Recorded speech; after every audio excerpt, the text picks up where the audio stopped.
O Direito e Literatura está de volta, vulnerabilidade social, este é o tema do programa de hoje, e aqui no estúdio os nossos convidados nos ajudam a entender mais sobre o assunto por meio da literatura e hoje especialmente com os belos textos que foram trazidos. Em Os Sertões de Euclides da Cunha, o texto, o livro qualifica Estevão, um negro reformado, como alguém de desvulnerabilidade rara. O que significa essa desvulnerabilidade mencionada por Euclides, por exemplo? Para um mote, para a discussão do que é a própria vulnerabilidade. A questão é em que medida o sujeito, há um sujeito, e esse sujeito consegue se posicionar diante do contexto social em que ele vive como um ator social. A perda dessa posição de ator social é um sintoma da vulnerabilidade.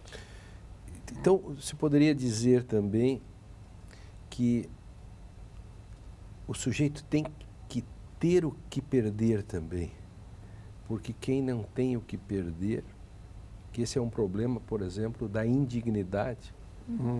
Os presídios, por exemplo, quando o sujeito não tem o que perder. Ou o campo de concentração. O campo de concentração. O Viktor Frankl, na sua obra, fala várias vezes sobre isso, que um livro cujo título em alemão, a tradução em português, é Apesar de Tudo, dizer sim à vida, apesar de tudo, dizer sim à vida, que chega no momento em que não se tem mais nada para perder, vamos dizer assim. O que resta, então, quando eu não tenho mais nada para perder? Primo Levi, o que é um homem, também. Dá para se pensar nesse estado de miséria absoluto, de desumanização absoluta. Se nos retiram tudo, se nós não temos mais nada para perder, aonde que reside a nossa humanidade? Mas então, eu conheço algumas situações extremas que é o sujeito ser considerado louco, pobre e ter praticado um crime. Ele termina no manicômio judiciário. Então lá encontrei o seu José, que estava lá porque habitava a unidade C, era um senhor muito simpático. Por que ele estava lá?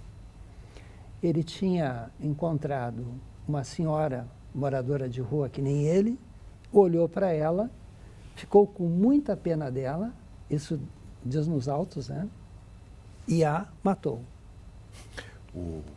Uau!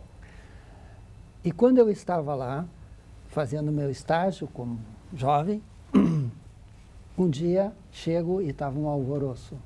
Ele havia se enforcado. Veja, aquilo que ele viu nela era ele mesmo. Claro. Até que chegou o dia que isso que ele viu nela chegou nele e ele deu um jeito de fazer com os lençóis lá, rasgou os lençóis e colocou na janela e se enforcou. Acho que está bem explicado, o que é vulnerabilidade, o que é ter a perder, etc. E aí vem a questão do direito e do Estado, Drayton. Por exemplo, a noção de welfare state, num determinado momento da nossa história, vem exatamente entrar para tentar desequilibrar um equilíbrio perverso. E vem, então, a própria noção de mínimo existencial. Isso. Faz com que a pessoa tenha condições de ter elementos que possibilitam a vida minimamente digna. E aí nós podemos voltar àquilo que foi dito há pouco. Aí eu tenho algo a perder, vamos dizer assim, se eu não tenho esse mínimo que possibilita que eu viva dignamente. Sim. O caso do direito, e isso pode se linkar com a própria noção de dignidade, que aparece na Constituição brasileira e na Lei Fundamental Alemã. E nesse contexto aqui da guerra, mencionado há pouco por mim, esse texto do Brecht sobre as crianças, a cruzada das crianças, esse tipo de situação aparece em alguns livros contemporâneos e que se tornaram filmes. Podemos ver A Menina que Roubava Livros, Sim. tanto um livro que virou filme, ou O Menino do Pijama Listrado, A Vida é Bela, aquele que eu trouxe em outra oportunidade aqui, que é O Pedaço do Céu. Esses textos são bastante voltados para a infância.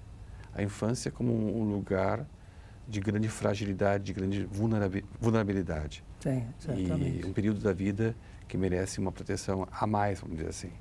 Nós temos, dentro da literatura engajada, né, como é o Brecht e como é Graciliano Ramos, nós temos também o Jorge Amado com Capitães da Areia. Sim. Que também vai aparecer, né, essa vulnerabilidade ligada à infância, né? Ou na história recente brasileira também, uma Central do Brasil, aparece bem fortemente isso. E nós, parece que nos condoemos mais, temos uma compaixão maior quando vemos crianças em situação de vulnerabilidade, né? Especialmente a mulher e as crianças, né? Mas aí que está o elemento central da vulnerabilidade ou da não vulnerabilidade é a manutenção da dimensão da fala do sujeito. Quando a sua fala não vale mais nada, né? Quando o outro não o reconhece como um interlocutor, e isso nós encontramos no dia a dia, os moradores de rua. Quem de nós para e conversa com um morador de rua? Ele é um homo sacer. Exatamente. É um descartável. É descartável. Como diria o George Agamben. Então, ali, a condição do Invisível. reconhecimento de que a fala dele não vale nada, está destituída de qualquer dimensão de troca, nós temos o sinal da vulnerabilidade, né? Por isso que o antídoto a isso é ir nessas culturas e ver o que perdura como defesa que o indivíduo encontra. No caso dos Guarani, a manutenção da língua, por exemplo, né? É incrível, porque essa língua mantém o valor dessa fala. Como o Cluster diz, a fala sagrada, né? E há uma identidade. Exatamente. É uma identidade pessoal e uma identidade social. Social, né? Uma pertença, né? E isso nós podemos ver em duas línguas, essa abordagem que tu estás fazendo, Mário, tanto no grego como no alemão. Porque no alemão, para expressar o estado adulto, nós usamos a palavra mündig, isto é, aquele que tem boca. Mündlich. Mündig. E o contrário, que é incapaz, o incapaz, no nosso direito civil, é unmündig. Então, aquele que não tem voz. Não tem voz, e nós falamos em português sem voz, sem vez, né? Então, aquele que não tem a capacidade de se expressar ou não é ouvido. E como é que diz cidadão em alemão? A cidadania. Bürger. E a outra, Staatsangehörigkeit, uma coisa Exatamente. assim? Pertença, né? A pertença ao Estado. E em grego, nós temos a palavra clássica epos, épica, né? Épica. E aí o desprovido do discurso é o nepos, daí vem nepotismo. Nepos. Aí, que interessante. Então, é a criança, o incapaz, o desprovido de voz, desprovido de discurso. Então, a linguagem como expressão, como autoexpressão, uma das funções da linguagem é essa, ela pode ser referencial, posso dizer o mundo. Sim, mas... Posso me comunicar com alguém, mas eu posso também me autoexpressar. E o fato de eu não ter acesso à linguagem impossibilita a minha autoexpressão, que é um elemento fundamental no desdobramento, no desenvolvimento humano. Eu poder me autoexpressar, me desenvolver como ser humano. O Stephen Georg tem um poema famoso, se que nada seja onde falta, onde quebra, Gebricht, a palavra, né? Sim, Wortgebricht. Isso eu acho magnífico, né? E que também a Bíblia, né? A Torre de Babel. No princípio era o verbo, depois a Torre de Babel, que vai tirar a linguagem. Se te tira a linguagem, te tira o mundo. E aí o que tu faz ainda? O que tu fases aí, né? E o Perdão. Essa personagem que é o Fabiano em Vidas Secas é o sujeito que não tem acesso à linguagem, né? É o sujeito que fala monossilabicamente quando fala, que não sabe se defender, que não sabe tomar nenhuma atitude. Por quê? Porque ele não tem um lugar. Isso estava presente no Ele trecho não consegue nem dizer o mundo. no trecho do poema que o Drayton leu, que é não pertencer a lugar nenhum. Sim, sim. Né?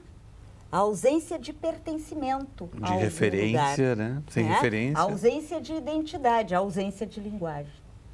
E a questão de poder dizer o mundo, né? Se eu não posso dizer o mundo não é, né? Esse é uma questão.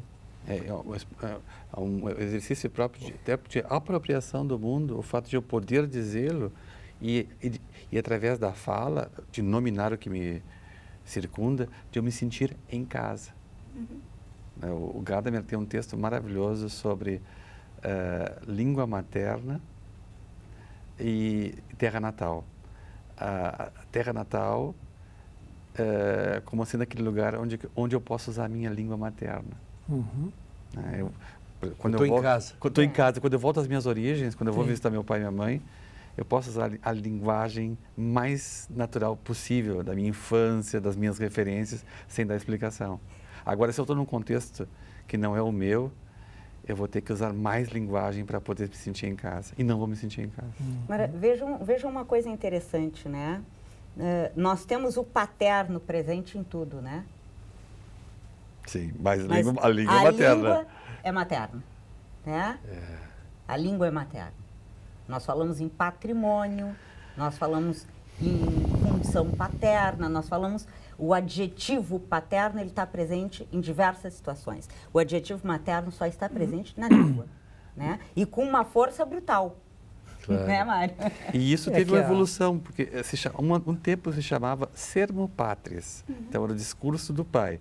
Depois passou a linguagem da ama, porque quem ensinava a linguagem para a criança não era a mãe nem o pai, mas a ama de leite. E depois passou para esse conceito de... Nós temos que conceder que a composição dos antagônicos vai se chamar matrimônio. Perfeito. Magnífico. No próximo bloco, eu quero deixar a pergunta engatada sobre a questão da vulnerabilidade diante da lei. Paradoxalmente, a lei pode me desvulnerabilizar, mas eu ficar diante da lei e depender e eu não posso fazer nada, que eu dependo de outro, não me torna um vulnerável também. Próximo bloco a gente vai tratar desse assunto, Direito e Literatura, faz um rápido intervalo, nós já voltamos. O que eu quero dizer...